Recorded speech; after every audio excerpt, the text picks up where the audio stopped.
What if I told you that one of America's fastest growing retirement communities is experiencing a market shift that could save you tens of thousands of dollars, or cost you just as much if you make the wrong move? Right now, in the Villages, Florida, something is happening that hasn't happened in years, and this window may not last. Home prices are dropping, inventory is climbing, and the red-hot sellers market that dominated since 2021 has completely flipped on its head.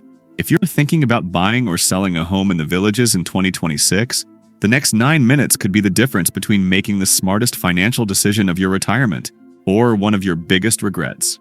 I'm going to show you exactly what's happening with real data, no fluff, and what it means for your wallet.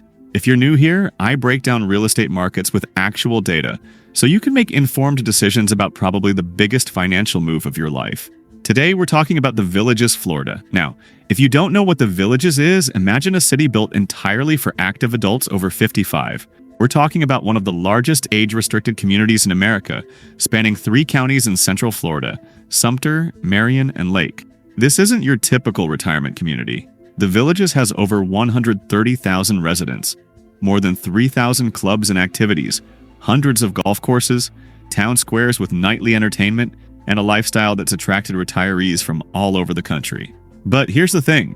The market that made the Villages so hot for the past few years, it's cooling down fast. Let's start with the numbers, because numbers don't lie. As of late 2025, the median home price in the Villages sits at around $369,000 to $375,000. Now, you might be thinking, okay, that sounds like a lot, but here's what's important. That number is down.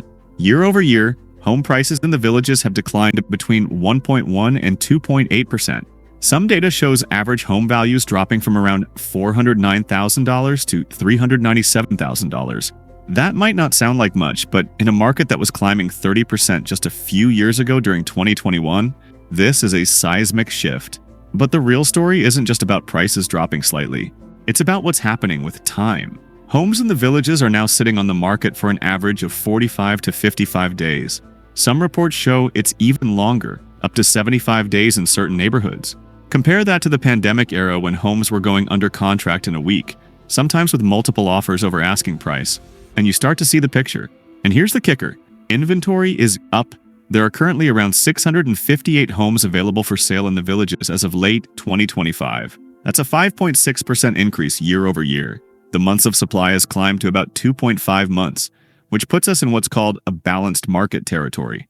What does this mean in plain English? For the first time in years, buyers have leverage. Sellers can no longer just slap a price on their home and watch offers roll in. The market has shifted from a feeding frenzy to something much more reasonable and negotiable. So why is this happening? Why are prices softening and homes taking longer to sell in one of the most popular retirement destinations in America? 3 big factors. First, mortgage rates.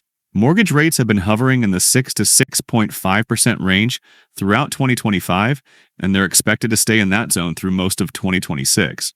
Now, some forecasters think rates might dip just below 6% by the end of 2026, but we're still nowhere near the 3% rates people enjoyed in 2020 and 2021. Higher borrowing costs mean higher monthly payments.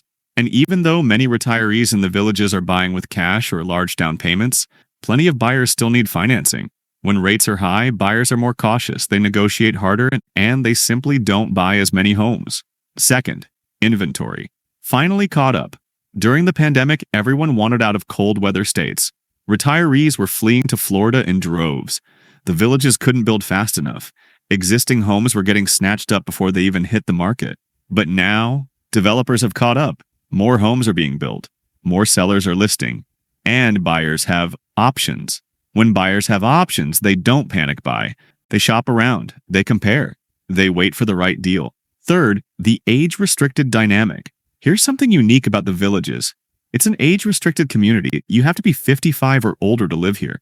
That means the buyer pool is inherently limited compared to traditional real estate markets. When the broader economy feels uncertain, when inflation is high, when healthcare costs are rising, even well-off retirees start second-guessing big purchases. The Villages isn't cheap to live in when you factor in the amenity fees, property taxes, insurance, and all the lifestyle expenses. So when economic conditions tighten, buyer demand slows. And that's exactly what we're seeing right now. Now let's talk about something that catches a lot of people off guard when they move to the Villages: the monthly costs. The Villages doesn't have traditional HOA fees. Instead, you've got something called Community Development District fees, or CDD fees, and a monthly amenity fee. The amenity fee, as of 2025, this is around $189 to $199 per month. This covers access to all the recreation centers, pools, fitness facilities, and activities. Sounds great, right? But remember, this fee can increase annually based on inflation. CDD fees. This is where it gets tricky.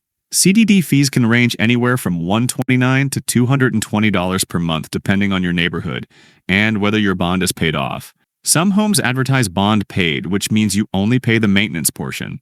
Others still have the bond attached, which can be paid off early or rolled into your property taxes. So right off the bat, you're looking at $300 to $400 per month in fees before you even touch property taxes, insurance, utilities, and all the other stuff. Homeowners insurance. And speaking of insurance, Florida has become one of the most expensive states for homeowners insurance. In the Villages, you're looking at anywhere from $200 to $350 per month or more, depending on your home's value, age, and coverage. Florida insurance rates have been volatile, but there's some good news. Several major insurers are filing for rate decreases in 2026. Companies like State Farm, Heritage, and Patriot Select are cutting premiums by 7 to 11% in certain counties. That's a rare silver lining in an otherwise expensive insurance landscape. Property taxes. Factor in property taxes, which in Sumter County average around $3,800 per year or more, depending on your home's assessed value. When you add it all up, amenity fees, CDD fees, insurance, taxes, utilities, golf cart expenses, lawn care, you're easily looking at $1,200 to $1,800 per month in recurring costs before your mortgage or purchase price. And this is critical to understand if you're thinking about buying. A $375,000 home might seem affordable, but when you're carrying $15,000 to $20,000 per year in extra costs, it changes the math fast. All right, so if you're a buyer looking at the Villages in 2026, here's what you need to know. You are in the driver's seat right now. With inventory up, homes sitting longer, and prices softening, this is a negotiation market. Sellers are more willing to make concessions.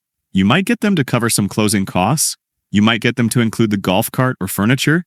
You might even get them to drop the price if the home's been sitting for 60 or 70 days. But here's the key. Don't wait for perfection. A lot of buyers are sitting on the sidelines waiting for mortgage rates to drop below 5%. That's probably not happening anytime soon. And while you wait, home values might stabilize or even start climbing again as supply normalizes. If you find a home you love, in a neighborhood you want, at a price that works for your budget, and you can afford the carrying costs, don't overthink it.